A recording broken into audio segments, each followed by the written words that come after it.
Welcome back class. In the previous video we have discussed about the electric circuit and electric current, and after that we will get familiar with the potential and the potential difference.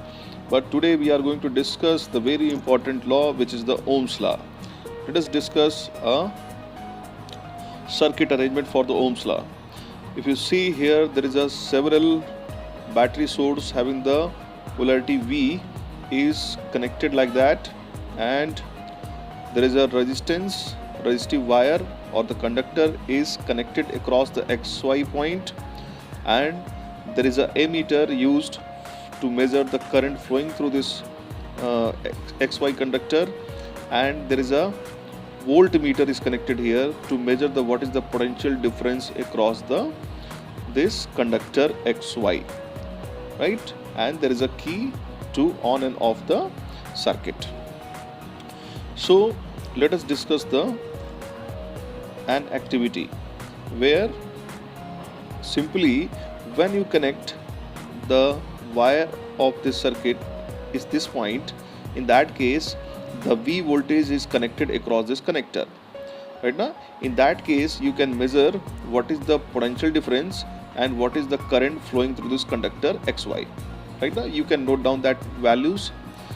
For the next case, you just connect the wire in this terminal. In that case you will see these two cells are connected in the series. In that case the voltage will be increased, and because of the increment of the voltage you will see the voltmeter reading and the ammeter reading both also will increase. Similarly, you just connect from this third point, then fourth point, and you just note down the different reading for all possible cases. Right now, if you analyze the voltmeter reading for the different cases and the ammeter reading of the different cases, you will find some analogy. Whenever the value of the V increased, this value, the reading of this voltmeter increased, the value of this current in the circuit or the conductor is also increased.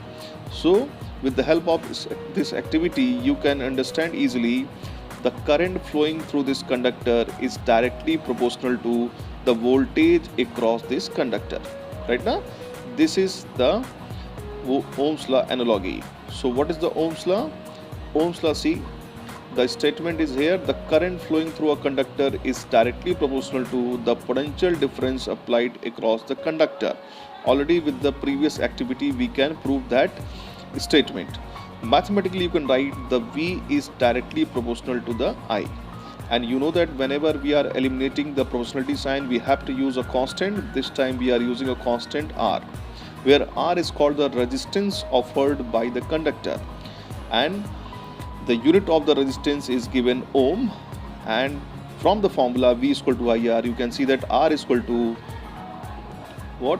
V divided by I, and if you write the unit of ohm, so you will write volt per ampere. So ohm is equivalent to volt per ampere. So this is the Ohm's law, and I hope you can understand this law very well. If you have any doubt, you should mention in the comment section. Thank you.